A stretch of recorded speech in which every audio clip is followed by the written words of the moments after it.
আসসালামু আলাইকুম। এই ভিডিওতে আমরা জাভাস্ক্রিপ্টের টাইমিং ইভেন্ট নিয়ে আলোচনা করব।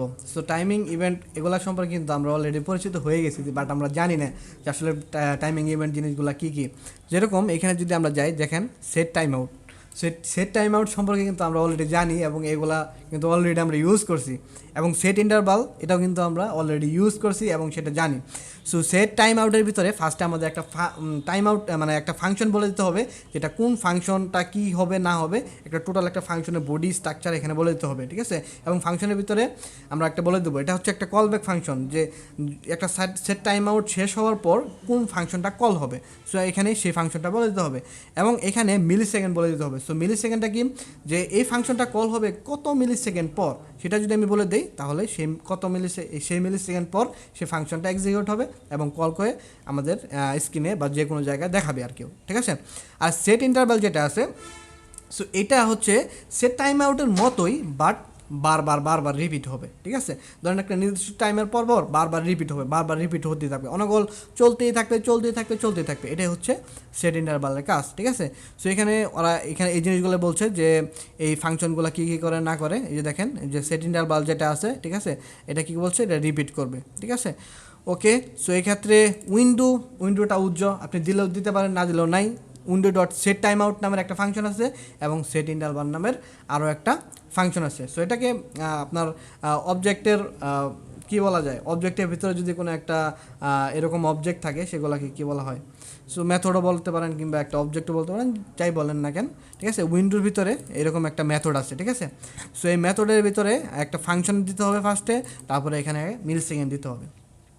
ওকে, সো এই হচ্ছে একটার এক্সাম্পল। যেরকম এখানে একটা বাটন আছে এবং সেখানে অন ক্লিকে জাস্ট একটা সেট টাইম আউট ইউজ করছে এবং সেখানে একটা ফাংশন দিয়েছে মাই ফাংশন, এবং ফাংশনটা নিচে লিখছে এবং সেখানে বলছে হ্যালো, এবং সেটা 3 মিলি সেকেন্ড পর এক্সিকিউট হবে। যখন আমরা ক্লিক দিয়ে দেখেন, আমরা যখন যে ক্লিক দিলাম তখন দেখেন 3 মিলি সেকেন্ড ওয়েট হওয়ার পর তখন কিন্তু ওই যে হ্যালো পপ আপটা আসছে, তাই না। সো এটার কাজটা হচ্ছে ঠিক এরকম, যে আপনি মানে যত মিলি সেকেন্ড পর একটা ফাংশনকে এক্সিকিউট করতে চান না কেন, কিংবা একটা নির্দিষ্ট টাইমিং ডিলে করতে চান, সেক্ষেত্রে আপনাকে সেট টাইম আউট ইউজ করতে হবে। আর সেট ইন্টারভাল, যদি অনেক সময় আমরা লুপিং যে বিভিন্ন কনসেপ্ট দেখি, ফর লুপ, তারপরে আপনার ফর ইন লুপ, সো এই লুপগুলা মূলত কাজ করে মানে ভিতরে কাজ করে আপনার এই যে আপনার সেট ইন্টারভাল যে ফাংশনটা আছে সেটার মাধ্যমে। কারণ একের পর এক যে কল হইতেছে সেটা কে কল করে, এই সেট ইন্টারভালটা কিন্তু কল করে থাকে, ঠিক আছে। সো আশা করি বিষয়টা বুঝতে পারছেন। সো সেট টাইম আউটটা দেখতে পাচ্ছেন। সো সেট টাইম আউটের আরেকটা জিনিস আছে, সেটা হচ্ছে ক্লিয়ার টাইম আউট, ঠিক আছে। যদি আপনি এখানে ক্লিয়ার টাইম আউট দেন তাহলে কিন্তু সেটা এক্সিকিউট বন্ধ হয়ে যাবে এবং টাইম আউটটা ক্লিয়ার হয়ে যাবে, ঠিক আছে। So okay, so clear time out আছে এবং সেট ইন্টারভালের ক্ষেত্রে সেম, বাট এটা বারবার এক্সিকিউট হবে।